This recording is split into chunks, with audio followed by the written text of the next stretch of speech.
అభం శుభం తెలియని ఓ చిన్నారిని ఓ కామాంధుడు హత్య చేసిన ఘటన పెద్దపల్లి జిల్లాలో చోటు చేసుకుంది.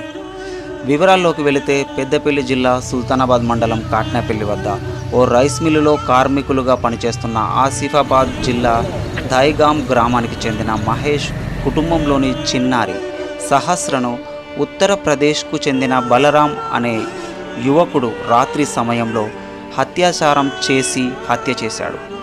సీసీ కెమెరాల్లో ఆ విజువల్స్ నమోదయ్యాయి. చిన్నారి మృతదేహాన్ని సుల్తానాబాద్ ప్రభుత్వ ఆసుపత్రికి తరలించారు. ఏది ఏమైనా చిన్నారి మృతితో ఈ వార్త సంచలనంగా మారింది. ప్రస్తుతం బలరాం పోలీసుల అదుపులో ఉన్నట్టు తెలిసింది. సంఘటనా స్థలానికి చేరుకున్న పోలీసులు కేసు నమోదు చేసి దర్యాప్తు చేస్తున్నారు. వర్షం వస్తే అక్కడికి రేకుల కిందికి పోయినాం. వీళ్ళందరూ వండుకొని ఉండే ఈ బీఆర్ వాళ్ళందరూ, మా అన్నయ్య అన్న వదిన వీళ్ళందరూ ఈడ వండుకుంటే మేము అక్కడ వండుకున్నాం. మా ఇద్దరు పిల్లలు ఉన్న కాడ వర్షం వచ్చిన వాళ్ళు లోపలికి పోయినాం. కరెంట్ లేకుండా ఉబ్బరించిన వాళ్ళంతా మళ్ళీ మేము బయటకు వచ్చినాం. పిల్లలు ఏడ్చిన వాళ్ళు అది వేసిన వాళ్ళ అత్తే 10-10:30 ఇలా వండుకోబెట్టినాక మేము నిద్ర పోయినాం. ఇద్దరిని మధ్యలో వేసుకొని అంతే సార్ కదా సార్ నా పిల్లలు వండబోయి ఘోరంగా చచ్చిపోయింది సార్.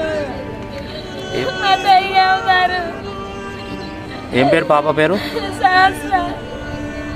నైట్ 10-10:30 11 అయింది సార్. లేచి చూసినాయి మేము 10 వరకు అవుతుంది నిద్రపోని అందరం మెలకతోనే ఉన్నాం.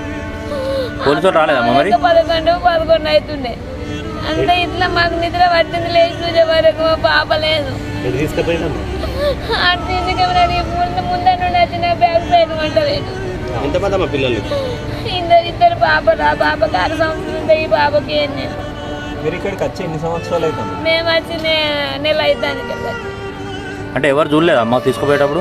కరెంట్ లేకుండా అందరు లోపల పండుకున్నారు. మేము బయటకు వచ్చినాం. లోపల నుంచి లేచిన మళ్ళీ కరెంట్ లేకుండా కదా ఉప్పరించి.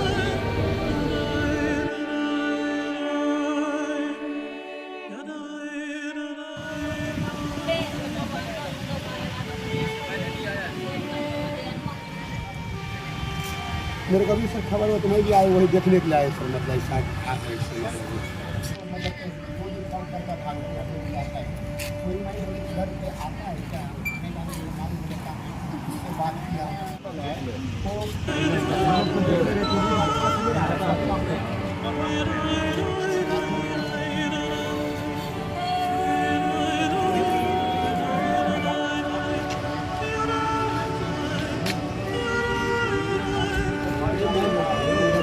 भगवान हुआ ना, बच्चे तो भगवान है, मतलब ऐसा